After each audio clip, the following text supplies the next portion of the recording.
Hello, this is Celeste Rodriguez. Have you ever thought of the possible outcomes after having an abortion? How it changes a female's life forever? Take into consideration the most dangerous type of abortion, self-induced abortion at home. A self-induced abortion is one undertaken without medical consultation or assistance stated by Bustle. Many call it DIY abortion. As I have done extensive research proclaiming to this topic, I am qualified to speak upon this topic. I am to believe this topic is very relevant to my audience because many students don't know the risk when it comes to self-induced abortion.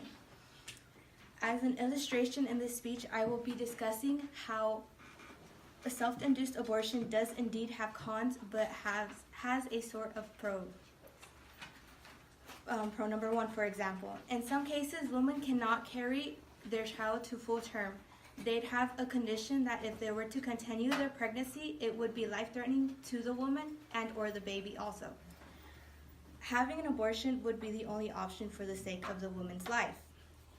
However, pro number two, abortions that are medically done could be very expensive. In fact, an abortion stated by James Dew, guest blogs post, is usually around $50 to $100. In most cases, that wouldn't be extremely expensive, but to most women who risk their body to self-induced abortion, say it is. Pro number three, according to Informa Healthcare Country, a publication, socioeconomic barriers prevent women from seeking safe abortion services. In meaning, abortion is illegal in many countries, and with unintended pregnancy, high life-threatening complications, and unaffordable appointments, women are stuck in a hole. Many women don't study on this form of abortion, they just see it as an easy and self-efficient way. At the same time, self-induced abortion can be very risky. For example, con number one, faulty drug regimens, not having a provider to ask questions, and not having clinical assistance could indeed factor in with the dangers of the abortion procedure.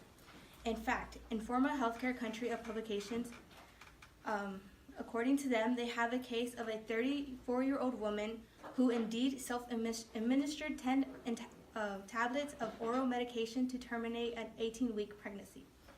She had expelled the fetus the following day. Although a week later, she developed excessive bleeding and difficulty in breathing. She was hospitalized and diagnosed with sepsis due to a retained placenta. Con number two. This con goes with con number one, but self-induced abortion can impact the woman's life emotionally and physically. Pregnancy-associated deaths in Finland 1994 indicates that the pregnancy-associated homicide rate for women having an induced abortion is significantly higher than for women who deliver their pregnancy. In conclusion, according to International Journal of Pharmacological Research, unsafe abortions contribute to 8% of maternal mortality. Easy availability and rampant use of medical methods of abortion led to upsurge in self-induced abortion-related complications.